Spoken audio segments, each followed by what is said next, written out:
Dan nanti kita bersama-sama kita akan datang kepada Tuhan. Mari kita berdoa. Haleluya. Kami mengucap syukur Bapa yang baik. Engkau telah memelihara kehidupan kami. Bahkan Engkau telah membangunkan kami untuk kami boleh datang menyerahkan hidup kami kepadamu. Di pagi hari ini Tuhan, kami rindu menyembah, kami rindu memuji-muji Engkau. Sebab Tuhan yang sudah memberikan kami kehidupan. Terima kasih Bapa, terpujilah nama-Mu. Engkau hadir melawat kami Tuhan. Terima kasih Bapa, dalam nama Tuhan Yesus untuk memberkati setiap ibadah kami pagi hari ini. Haleluya. Yang percaya katakan amin. Haleluya. Kami percaya akan setiap janji-Mu Tuhan yang kami simpan dalam lubuk hati kami. Haleluya. Kau yang selalu menolong kami.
kasih Bapa, biarlah hati kami boleh bersorak-sorai, bersuka cita karena Tuhan ada bersama dengan kami. Haleluya, engkau yang percaya ada Tuhan di tempat ini, mari sama-sama katakan.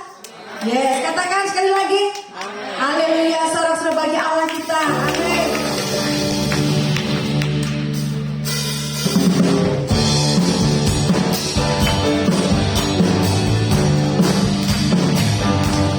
Katakan saat ini ulangan lagi.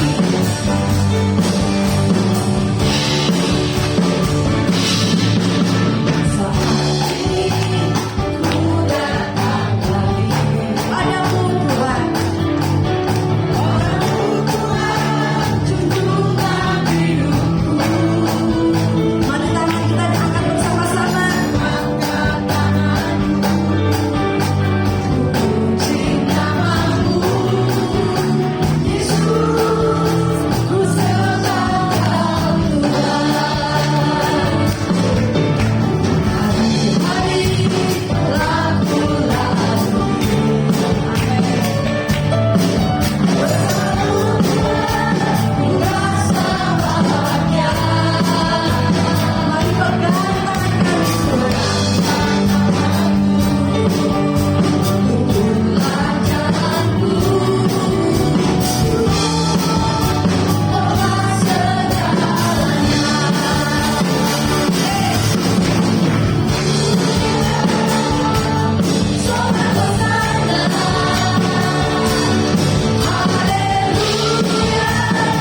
persembahan kita dan kita akan berdoa kepada Tuhan.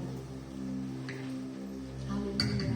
Terima kasih Tuhan buat kasih setiamu yang Tuhan sudah nyatakan dalam hidup kami. Engkau sudah memberkati kami Tuhan pagi hari ini. Itu sebabnya pagi hari ini kami rindu memberikan persembahan. Tuhan, Kau memberkati setiap tangan-tangan yang memberikan persembahan, dan Kau memberkati apa yang kami beri Tuhan. Biarlah menjadi berkat di mana kami menabur. Terima kasih Tuhan, kami akan memberikan dengan sukacita di dalam nama Tuhan Yesus. Haleluya.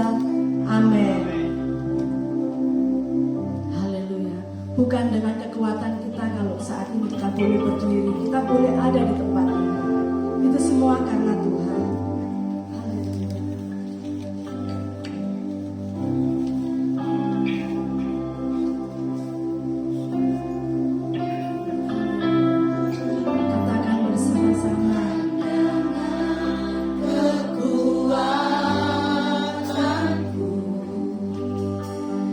Ku dapat jalani hidupku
syukur buat cinta, kasih, dan kebaikan-Mu bagi setiap kami Tuhan. Kami cuma berkata, Engkau baik, Engkau teramat baik bagi setiap kehidupan kami. Karena kesempatan bagi kami, kalau kami bisa menghargai dalam setiap kehidupan kami untuk memuliakan nama-Mu Tuhan Yesus. Yang terbaik daripada-Mu Tuhan ada bagi setiap kami maupun yang menyaksikan streaming pada pagi hari ini. Di dalam nama Yesus HaMasiah kami berdoa dan mengucap syukur Tuhan. Haleluya. Amin. Ya, shalom, silakan duduk. Saya mengucapkan Yom Hi Pachaya bagi yang merayakan Chinese New Year di tahun 2023. Ini adalah satu hal anugerah kalau bisa merayakan hari kebahagiaan. Karena momen-momen yang seperti ini semua pada kumpul, ya. Momen-momen yang seperti ini ibaratnya semua orang-orang umumnya Chinese bersuka cita. Karena apa? Di meja makannya ada terhidang 7 makanan, betul tidak? Diaduk-aduk. Karena apa? Supaya ada kelimpahan kali ya, saya juga nggak ngerti. Karena ada apa? Kebersamaan kali. Ada satu hal yang menggelitik telinga saya. Kalau anak atau siapanya yang gak kumpul, dia bilang apa? Dicoret dari kartu keluarganya. Karena apa? Satu tahun sekali.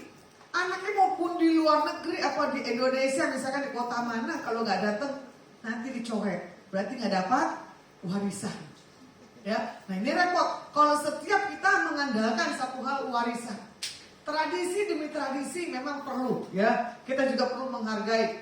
Kalau orang Batak di tanggal 31 Januari semua harus kumpul. Apalagi sebelum jam 24.00. Itulah momennya orang-orang Batak gitu ya, Sumatera Utara. Nah, di sini dikatakan apa? Pergunakanlah kesempatan yang ada pada hari ini, ya. Kesempatan yang Tuhan beri dalam setiap kita ini adalah anugerah. Bukan karena kekuatan, ya kan? Bukan karena kehebatan, bukan karena kepintaran. Tapi satu bonusnya daripada Tuhan. Kita mempergunakan waktu yang ada. Ya, di sini juga dikatakan kesempatan hari lepas hari. Menit, detik, jangan kita lewati. Itu harganya mahal sekali, ya. Makanya dipergunakan dengan sebaik-baiknya. Nah, bagaimana kita melihat ya tentang akhir-akhir zaman ini? Ada banyak berita-berita yang membangkitkan, ada berita-berita yang tidak membangkitkan. Tapi Tuhan bilang bagi setiap orang yang bergantung kepadanya tidak akan pernah punya rasa takut. Karena apa? Yosua 1 dikatakan apa? Jangan lupa memperkatakan firman pagi, siang, dan malam. Itu adalah satu hal kekuatan. Nah, di sini juga dikatakan apa? Bagi setiap kita di Efesus 5 ayat 16, ya, di sini dikatakan apa? Dan pergunakanlah waktu yang ada, karena hari-hari ini adalah jahat. Kalau dilihat yang Alkitab hari-harinya dibilang apa? Gunakanlah sebaik-baiknya setiap kesempatan yang ada padamu, karena masa ini adalah masa yang jahat. Masa yang jahat adalah masa bagaimana kita punya pola pikir, bagaimana kita punya kehidupan, sikap dan tindakan kita ini bagaimana untuk di dalam keseharian kita. Itu juga waktu yang dipergunakan. Jangan sampai kita salah membuat satu hal kekecewaan atau sakit hati. Contoh kemarin Bugem ternyata punya kesaksian, ya. Saya juga nggak tahu keluar dari sini ternyata diundang makan Pak Hendrik dan Ibu Viken. Kita makan karena Pak Gem lagi mencari berkat Tuhan, ya. Bugemnya sendiri. Akhirnya kita makan, enak sekali makannya. Tiba-tiba ada telepon untuk bergabung, ya, di hotel. Hari itu kemarin Bu Hesti diajak, nolak. Tapi setelah dibicarakan dengan suaminya, ikut juga. Nah, di situ kita menyaksikan barongsainya, ya. Di situ kita melihat kebersamaan orang-orang Chinese umumnya. Enggak karena makanannya, karena apa? Duduk diam di dalam kesatuan. Nah, di sini dikatakan apa? Apa yang harus kita lakukan di dalam kesempatan yang ada? Ada 3 hal yang penting yang harus dilakukan. Yang pertama, berusaha sungguh-sungguh untuk hidup kudus. Yang kedua, berusaha sungguh-sungguh untuk hidup dalam pertobatan yang benar. Yang ketiga, berusaha sungguh-sungguh untuk tidak berdalih. Ya, di sini berusaha untuk sungguh-sungguh hidup kudus. Ini gak gampang, gak mudah. Kuduslah aku sebab aku kudus. Ya itu Tuhan. Kita bisa enggak? Tapi kita akan belajar. Ya. Makanya kalau mau dilihat, tahun-tahun kemarin adalah tahun-tahun kejatuhan buat orang-orang lingkungan hidup kita pribadi. Belum tentu saya kuat sampai hari ini kalau bukan panggilan Tuhan. Karena apa? Situasi dan keadaan dunia. Nah, di sini juga dikatakan apa? Tanpa kekudusan, tidak seorang pun akan melihat atau bertemu dengan Tuhan. Kekudusan berbicara tentang apa? Pola pikir. Tentang apa? Kebangkitan. Tentang apa? Perubahan. Kekudusan di sini dikatakan di Ibrani 12 ayat 14. Berusaha hidup damai dengan semua orang dan kejarlah kekudusan, sebab tanpa kekudusan tidak seorang pun akan melihat Tuhan. Nah ini dia, berdamai dengan semua orang, punya prinsip masing-masing, ya, punya keinginan juga masing-masing, tapi cari jalan tengahnya. Jangan sampai ada stronghold yang kuat dalam diri kita, ada spirit error dalam pikiran kita. Itu yang membuat apa? Tuhan enggak kudus. Satu hal, titik kelemahan saya adalah emosi. Selalu saya bertemu dengan siapapun, saya cuma bilang apa? Jangan taruh titik kelemahan saya di emosi. Karena apa? Saya untuk menjaga kekudusan akan Tuhan itu gak gampang. Apalagi ya, kita di bawah Tuhan itu punya satu hal karunia. Apa yang kita lakukan yang terbaik, orang di atas orang itu belum tentu orang itu bisa berkata baik. Orang itu apalagi yang kita ketemukan adalah orang-orang yang luka. Pasti akan menyudutkan pribadi kita yang kita punya pribadi yang benar. Makanya banyak karena korban dari karakter saya yang keras, karena gak kompromi. Sekali dia saya tinggal, ya tinggal aja. Kenapa? Saya gak mau pusing dengan orang-orang yang gak punya perubahan. Dikasih kesempatan, tidak ambil kesempatan. Dibuat satu hal didikan, tidak mau mendengar didikan. Makanya di sini dikatakan apa? Berusaha hidup damai. Saya nggak tahu diketemukan orang-orang yang antik-antik, yang membawa ini temperamen emosi saya ini terbawa. Tapi kalau dengan orang yang lemah lembut, kemayu, saya juga gerah, gregetan. Apalagi lambat, gak punya inisiatif, salah lagi. Dikasih yang galak salah, betul gak? Dikasih yang lembut, salah. Apalagi dikasih orang yang gak peduli sama sekali. Misalkan ada kebakaran, gak ada responnya. Contoh, hari itu sempat ada rumah kebakaran. Yang di rumah cuma 3 orang, saya, papa saya, adik saya. Diteleponin semua, telepon pada mati. Pas pulang ke rumah dilihat kebakaran pada nangis. Tapi ada saudara saya cuma lihat begini doang. Gak ada respon, gak ada sikap. Gak tahu arah hidupnya. Dari dulu sampai sekarang karakter saudara saya aman di bumi, aman di surga. Mama saya udah histeris, udah menangis, ya kan? Bapak saya yang gejala stroke, spontan bisa kuat angkat itu televisi dan mesin cuci. Saya bilang jangan diangkat, harta bisa dicari, betul gak? Tapi nyawa bapak tidak bisa diganti. Segalak-galaknya kita punya bapak, tetap kita butuh seorang bapak. Segalak-galaknya seorang mama, kita butuh figur seorang mama. Karena apa? Papa dan mama adalah satu hal yang mendoakan buat setiap kita. Apalagi yang sudah menikah, ya. Minta apa? Cucunya diberkati, cicitnya diberkati juga. Nah ini dia. Di dalam hal kesempatan yang ada, apalagi merayakan Chinese New Year, biasanya sungkeman, betul ya? Bahkan orang-orang Chinese umumnya nih, biar orang tuanya seumur hidup tetap hidup. Apalagi kalau punya duit, semua diukur dengan duit. Nah hari itu saya pernah mengalami kejadian yang seperti itu. Uangnya banyak, tapi bagi saya ke umur kesempatan 80 itu udah cukup ada di bumi. Tapi berapa kali Tuhan kasih lolos ini buat orang tuanya. Tapi orang ini punya satu hal, spirit di luar Tuhan Yesus. Tuhan bilang berkali-kali masih diperpanjang, masih diperpanjang. Di saat titik limit saya lagi nongkrong, di telepon saya kaget, kebetulan saya ada di kota itu.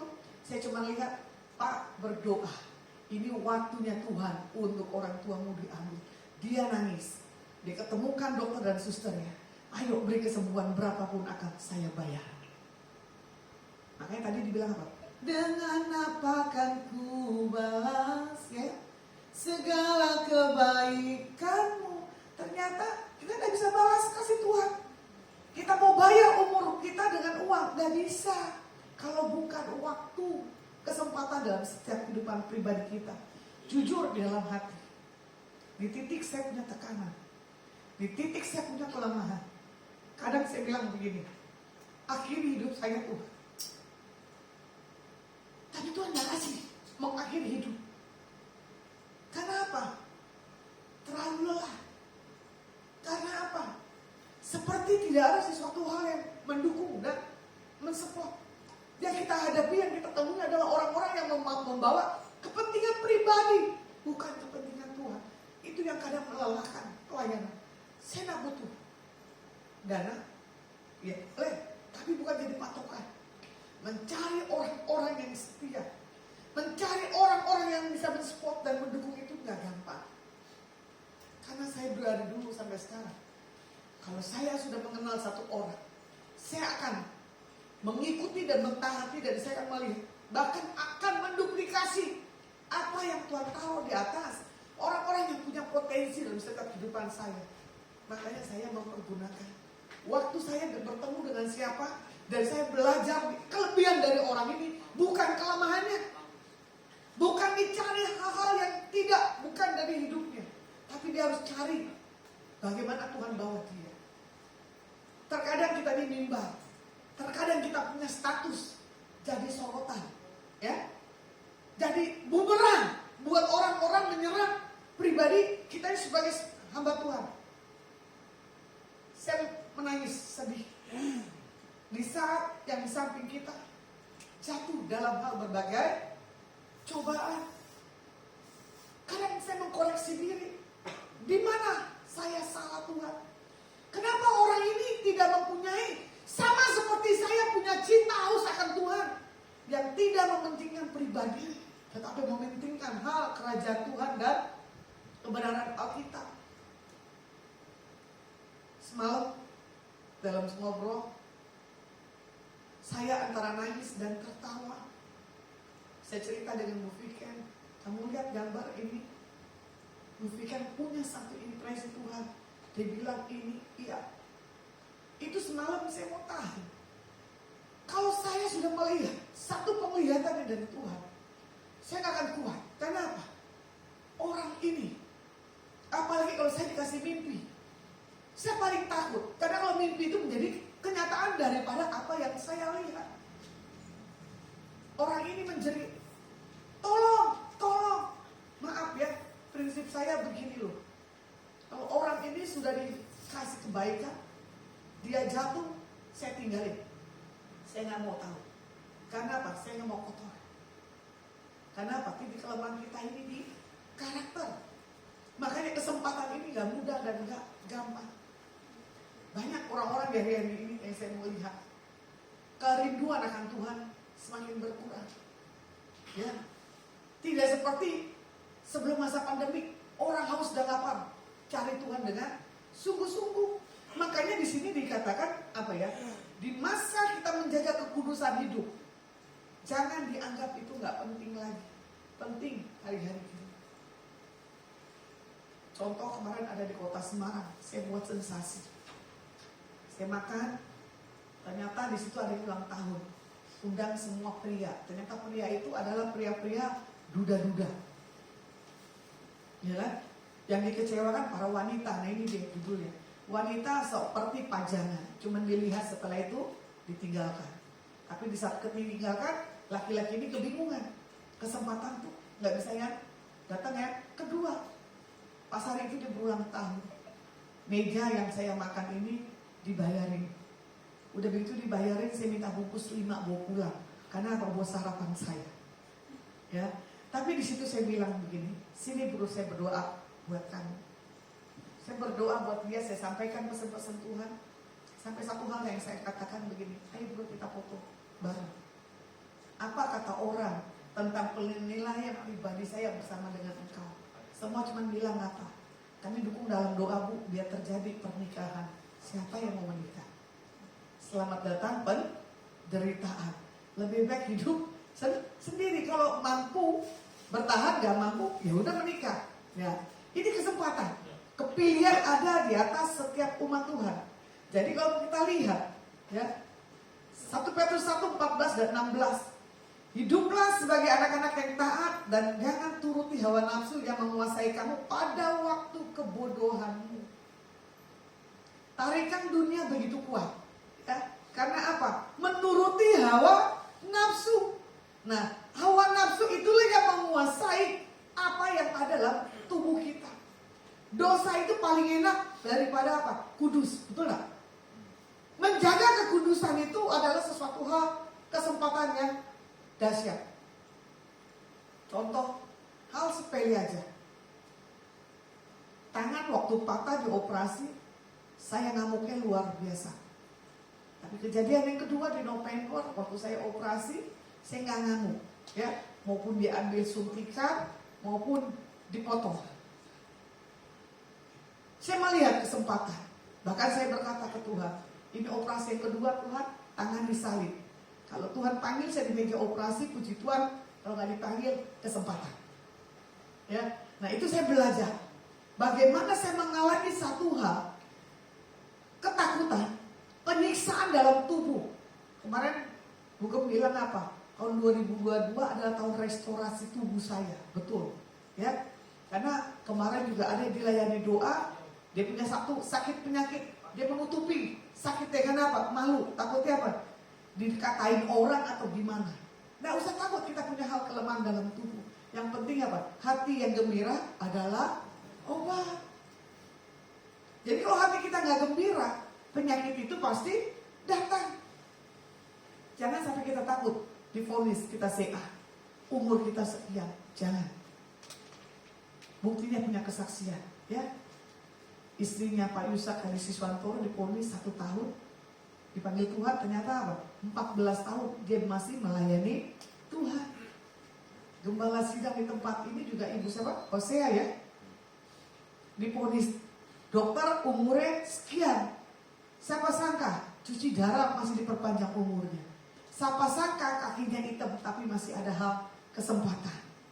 Iblis bisa merusak tubuh kita, tapi kalau bukan waktunya Tuhan, gak akan bisa. Nah, di sini juga dikatakan apa?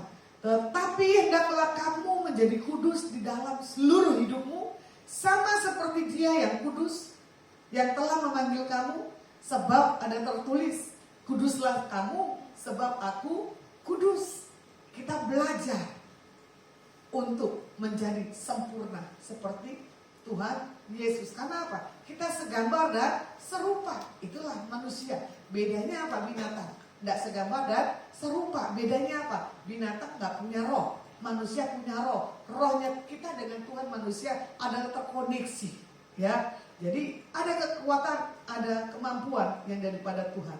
Nah, di sini tujuan Tuhan memilih kita supaya kita kudus dan tidak bercacat di hadapannya. Tuhan memanggil kita untuk apa? Melakukan yang bukan membuat tercemar, tapi yang membuat satu hal kesukaan. Nah, ada hal-hal yang berkenan di hadapan Tuhan. Kita lihat Efesus 1 ayat yang keempat. Seperti Rasul Paulus menuliskan tentang sebab di dalam Tuhan telah memilih kita sebelum dunia dijadikan supaya kita kudus dan tak bercacat di hadapannya. Di sini dikatakan apa? Kita dipilih, kita dipanggil, kita ditentukan untuk membawa satu masa perubahan, untuk membawa satu dampak di mana Tuhan tempatkan dan panggil kita. Kalau kita lihat lagi 1 Tesalonika 4, 7 dan 8, ya. Tuhan memanggil kita bukan untuk melakukan apa yang cemat, melainkan apa yang kudus. Karena Karena itu siapa yang menolak, ini bukanlah menolak manusia, melainkan menolak Allah yang telah memberikan juga rohnya yang kudus kepada kita. Tuhan sudah kasih Roh Kudus penghibur. Tuhan sudah kasih Roh Kudus yang mengingatkan, jangan lakukan ini, jangan kerjakan ini. Tapi kadang kita melanggar. Setiap kita punya kepekaan. Cuman apa? Kita tidak melatih kepekaan kepada Tuhan. Nah, ini yang buat setiap kita pada hari ini, kita harus bisa melihat, ya, ini bapak, ibunya mana? Pakai masker yang putih. Oh, kenapa berpisah ibu? Jadi, mau di sana gitu ya. Waktu Tuhan, loh belum bergerak juga. Ibu cuma bergeraknya begini tapi nggak berpindah. Belajar tuh kayak Rabi, duduknya berdekatan anak dengan istrinya. Nah, ayo pegangan tangan. Jangan misalnya di luar mesra, di duduk makan mesra, tapi pas di gereja masing-masing atau ada bapak telat naik. Tugas tadi Bu di bawah. Tugas di bawah. Iya. Ya tugas di bawah tapi harus duduk satu ya besok-besok ya. Oke, Tuhan bilang buat bapak, ini tahun pengerjaan yang dahsyat dalam hidupmu. Ya, Tuhan akan bawa kamu tumpah lebih yang tidak pernah engkau pikirkan. Apa yang kamu diskusikan dengan istrimu, coba tatapan lihat. Nggak pernah kembali sia-sia, Pak. Kamu targetkan buat tahun ini ada satu gift yang Tuhan beri besar dalam hidupmu. Kamu membahagiakan istri dan anak-anakmu. Ini tahun pelipat kali gandaan dalam hidupmu, Pak. Apa yang nggak pernah dipikir, nggak pernah timbul dalam hati, blessing Tuhan terjadi dalam kehidupanmu. Dan Tuhan katakan buat ibu ya, mau kan melihat anak cucumu, generasimu yang ke bawah adalah seorang pemuji dan penyembah. Karena dari seorang ibu cuma berkata apa? Doa no gitu ya. Di luar itu tidak bisa apa-apa. Nah, apapun yang Bapak Ibu sudah buat satu kebersamaan dalam hal doa, dalam hal berbagi kasih buat saudara-saudara di tahun ini menuai. Dan di tahun ini Bapak akan lihat di bulan 7 ya, ada kedatangan saudara yang gak masuk di logikanya Bapak. Ternyata di situ Tuhan buat restorasi dan pemulihan. Apa yang hilang, keuanganmu, yang dicuri, yang diambil, dikembalikan dengan cara yang dahsyat. Terjadi dalam nama Tuhan Yesus. Nah, yang kedua, berusaha sungguh-sungguh untuk hidup dalam pertobatan yang benar. Menit, detik, waktu, tetap kita harus bertobat. Pertobatan kita apa? Contoh, saya gak sabar di jalan, ngebut.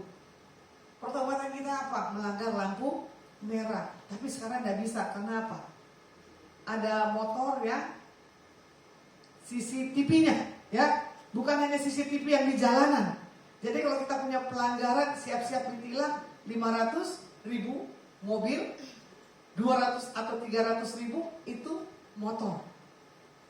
Nah, pertobatan setiap kita ini adalah harus ya, bukannya kadang-kadang, harus total, segera mungkin, jangan ditunda. Karena kita nggak tahu kapan ajal menjemput kita. Ya, waktu dan saat kalau kita tidak punya pertobatan, resikonya tanggung sendiri. Memang betul, sekali selamat tetap selamat, dan keselamatan tidak ada di dalam siapapun juga. Betul, di dalam Tuhan Yesus. Tapi Tuhan lihat sikap hatimu. Kalau sikap hatimu benar punya pertobatan, misalkan karena kecelakaan kita dipanggil Tuhan, aman. Misalkan kita sakit dipanggil Tuhan, tidak mengalami satu hal gimana, itu pasti aman. Tapi keputusan Tuhan yang membuat ada satu hal perubahan. Kalau dilihat Lukas 13 ayat 3, di sini dikatakan apa? Tidak, kataku kepadamu, tetapi jika kamu tidak bertobat, kamu semua akan binasa atas cara demikian. Nah ini dia, Tuhan membawa satu teguran yang keras. Dilihat di Ibrani 9 ayat 27, dan sama seperti manusia ditetapkan untuk mati hanya satu kali saja, dan sesudah itu dihakimi. Dilihat di 2 Korintus 5 ayat 10, Jika kita semua harus menghadapi tahta pengadilan Kristus, supaya setiap orang memperoleh apa yang patut diterimanya sesuai dengan yang dilakukannya dalam hidupnya ini, baik atau jahat. Ada pertimbangannya. Ya, kesempatan yang Tuhan beri dalam setiap kehidupan kita, kita bisa melihat apa yang kita kerjakan dalam setiap kehidupan kita pribadi. Nah, pertobatan yang benar bukan hanya sekedar pengakuan dosa, ya, berkata-kata, tapi juga dengan sikap. Nah, di sini juga dikatakan apa? Mengambil keputusan berbalik 180 derajat kepada Tuhan dan melakukan yang berkenan di mata Tuhan. Itulah pertobatan. Itulah yang mempergunakan dalam setiap kehidupan pribadi kita masing-masing. Nah, kalau mau dilihat orang yang berduit, waktu kemarin ada Andi Simon, ya, datang di Jawa Timur. Saya nggak pernah tahu Andi Simon seperti apa, yang saya tahu cuma di YouTube. Tapi pada hari itu saya hadir, dapat fasilitas duduk di belakang nomor 3. Wah, itu puji Tuhan. Karena apa? Nilai recordnya ini nggak bagus. Bapak ini di luar Kristus, tapi dia mengerti tentang pribadi Yesus. Tapi terima Yesusnya di mulut, ya kan? Bukan di dalam seluruh kehidupannya. Tapi dia punya satu kerinduan, ingin didoakan. Dengan ini yang punya karunia. Ternyata ada kesempatan. Bapak ini duduk nomor 3 sudah bilang, Pak, nanti setelah khotbah maju ke depan. Bapak ini tidak mau maju ke depan, dia lupa. Kenapa? Orang berduyun-duyun. Ya, yang sakit Bapak ini ngalah, dia menyingkirkan pribadinya. Tapi di waktu yang lain ambil kesempatan di sepanjang perjalanan itu, Andi Simon lewat, saya bilang begini, ambil aja tangannya rampas, taruh di kepalamu supaya apa? Tuhan memberi sesuatu hal, energi yang daripada Tuhan untuk kamu mengalami pemulihan yang daripada Tuhan. Bayangin, hidup aja sampai ketakutan. Karena apa? Hasilnya, CT-nya apa gitu loh, 2 berapa gitu kan. Cuma saya bilang begini, aduh, kenapa kita harus takut dalam menggunakan segala sesuatunya. Tapi saya lihat hamba Tuhan ini sederhana sekali, apa adanya, ya kan?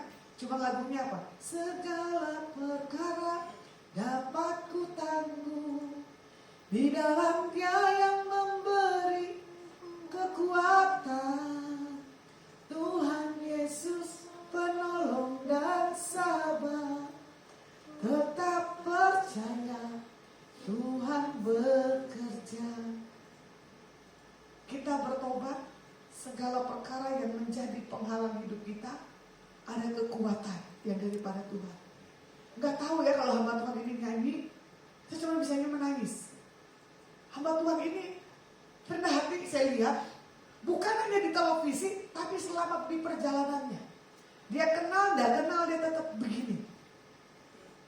Itu yang kadang saya melihat, orang-orang yang dipakai Tuhan luar biasa. Ada pengawalan, ini gak ada pengawalan. Lucunya di kota Jawa Timur apa? Tetap dia berolahraga. Jalan pagi, ada yang melihat, dia menumpangkan tangan. Dia berdoa di mana dia jumpai. Makanya kemarin anak muda saya bilang ini, kalian bisa gak bikin satu kebangkitan, memenangkan orang-orang yang rindu dan haus untuk melihat ada jamaah dan lawatan Tuhan. Ini yang kadang kita bilang, sebagai anak-anak Tuhan, terima keselamatan selesai. Tidak membuat hidupnya menjadi satu hal kesaksian. Makanya kesempatan untuk orang bisa melihat pertobatan itu orang tidak memperdengarkannya. Makanya orang bilang begini, saya kenal siapa Yesus, saya tahu tindakan-tindakan yang dilakukannya, tapi seperti apanya? Dan tidak ada orang yang mau bersaksi. Kalau kita mau bersaksi tentang pribadi Tuhan Yesus kita yang dahsyat, bukan hanya satu yang Tuhan pilih, bahkan lebih.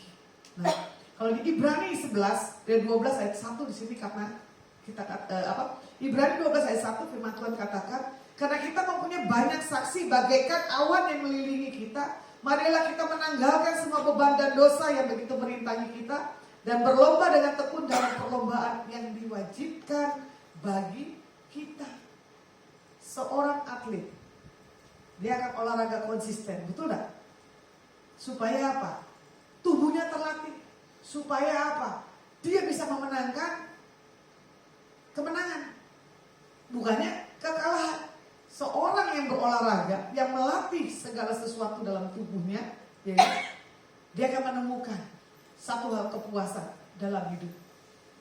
Contoh, kita yang sudah peka dalam Tuhan, tapi kita tidak punya doa, tapi kita tidak punya baca Alkitab, kita tidak punya kesaksian buat siapa ya orang di sekelilingnya.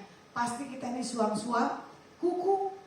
Kehidupan kita tuh biasa dan datar. Nah, kemarin saya kesaksian buat anak muda, ya. Ada anak perempuan usia 25 tahun di posisi sebagai direktur bank. Saya kaget. Menjadi seorang direktur bank gak bisa di usia 25 begini. Tapi anak muda ini punya prestasi yang luar biasa. Ciptakan hal-hal yang luar biasa di dalam Tuhan. Jadikan kehidupan kita menjadi satu hal kesaksian dalam kita punya kelebihan yang daripada Tuhan. Dan yang ketiga adalah berusaha sungguh-sungguh untuk tidak berdalih. Iblis waktu ketahuan, betul gak? Dia cuma berkata berdalih. Biasanya manusia kalau ditegur gak mau, betul gak? Yang apa? Yang ada marah. Yang ada cari pembenaran. Itu stronghold yang begitu kuat. Nah, di sini juga dikatakan apa? Dalih adalah sesuatu alasan yang dicari-cari, ya kan? Agar tidak diketemukan. Orang siapa sih yang mau berbuat yang tidak mungkin? Tapi kadang orang lebih suka membuat orang panas setelah diperhadapkan berdalih. Nah ini lucu, ya. Orang-orang yang dalam Tuhan gak usah harus berdalih.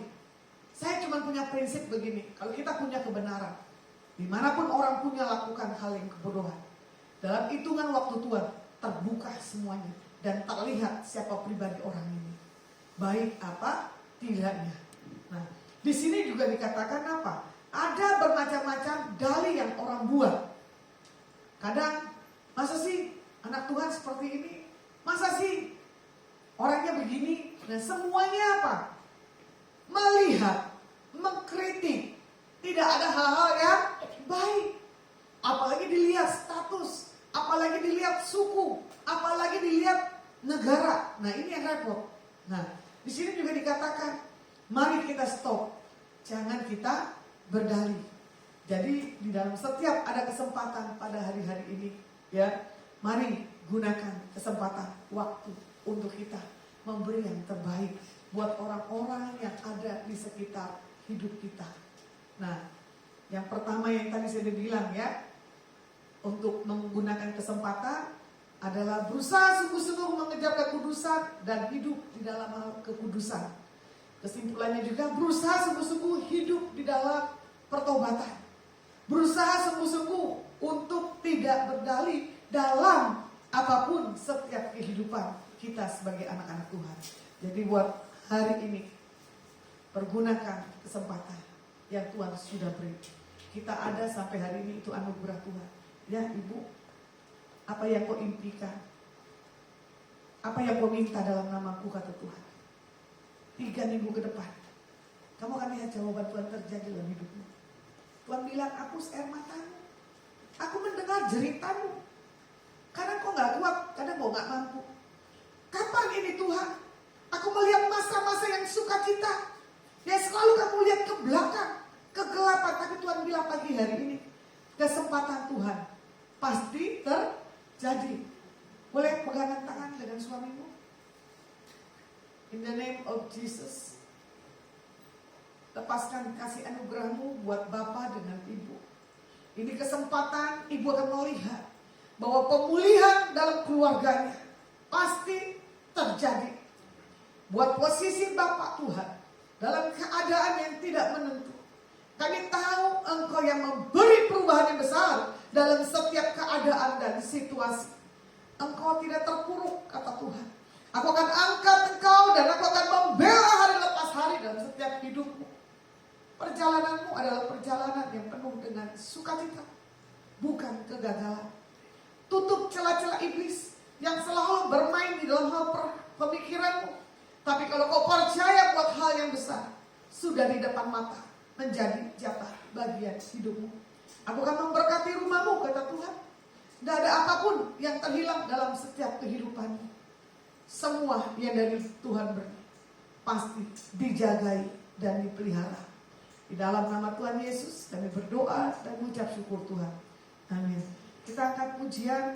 Segala perkara dapat ku tahu di dalamnya. Bangkit berdiri boleh?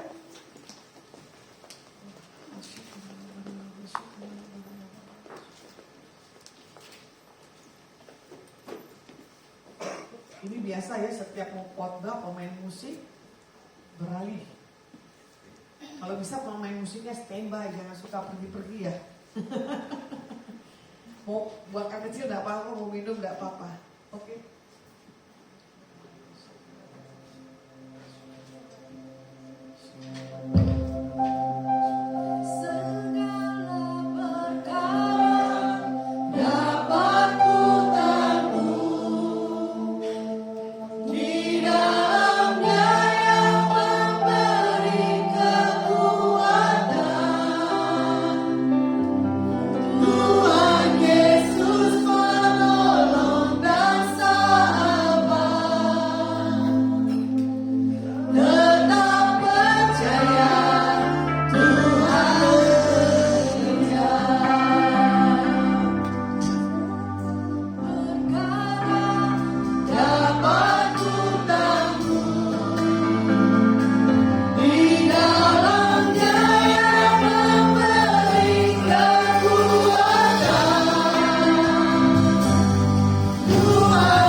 setia Tuhan Yesus.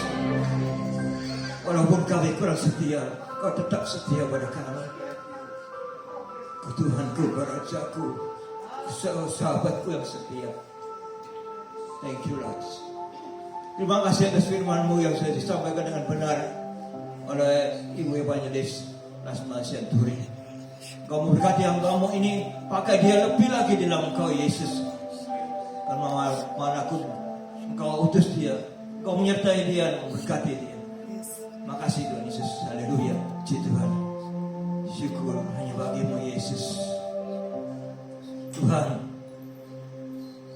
Pagi hari ini kau sudah jamah kami semua yang hadir di gerejamu ya Tuhan Yesus.